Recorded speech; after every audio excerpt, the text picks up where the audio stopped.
merasa kurang percaya diri ketika menghadapi pergumulan-pergumulan dalam hidup ini.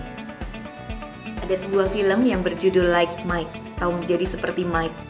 Film ini terinspirasi dari kehebatan prestasi Michael Jordan. Dan dalam kisah film ini ada seorang tokoh utama yaitu Calvin Cambridge, seorang remaja laki-laki berusia 14 tahun. Dia seorang yatim piatu, dia tinggal di sebuah panti asuhan di LA. Dia pengen sekali menjadi seorang atlet basket. Tetapi baginya itu hal yang sangat tidak mungkin. Apalah dirinya, siapakah dia? Dia tidak bisa berbuat apa-apa, apalagi dibandingkan dengan begitu banyak anak yang lain yang juga ingin prestasi yang sama dengan begitu banyak hal yang bisa memfasilitasi mereka. Calvin Cambridge merasa tidak mungkin mewujudkan itu semua. Hingga pada suatu hari, dia menemukan sepasang sepatu yang dia tahu sepatu itu pernah dipakai oleh Michael Jordan.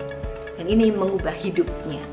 Dan ketika dia memakai sepatu itu dan dia berusaha untuk terus mengasah kemampuan berbasketnya.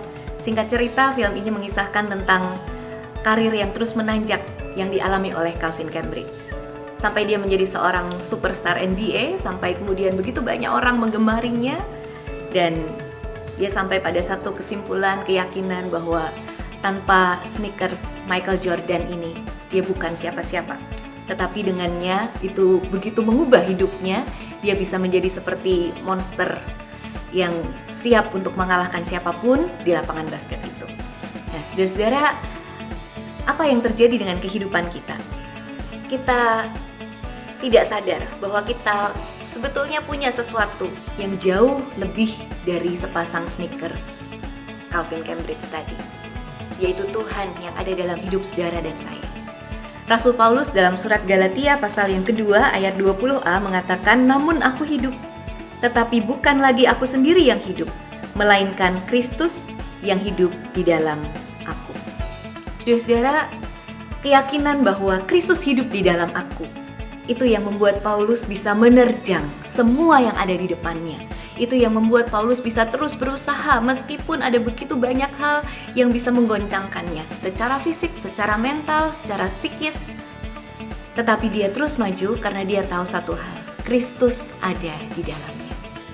Bagaimana dengan kita? Kalau Kristus ada di dalam kita, bukan berarti semua masalah akan segera selesai. Bukan berarti semua akan menjadi mudah di dalam kehidupan kita. Tetapi kita diberi kekuatan untuk menjalani itu semua bersama dengan Kristus.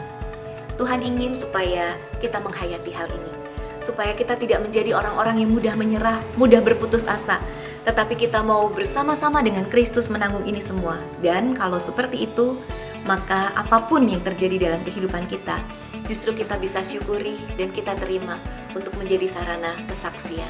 Kesaksian bahwa ini semua bukan tentangku, bukan tentang kita, tetapi ini adalah tentang Kristus yang begitu besar kuasanya, yang bekerja di dalam diri kita. Kalau ada hal-hal yang sedang membuat kita khawatir atau tidak percaya diri menghadapi kehidupan ini, mari mulai hari ini kita terus percaya kita akan bisa menghadapinya bersama dengan Tuhan. Kuasa Tuhan tidak pernah kurang untuk menuntun kita. Kuasa Tuhan selalu cukup bagi kita untuk menghadapi hari demi hari. Selamat mengalami kuasanya dan selamat mempersaksikan kasih kuasa Tuhan.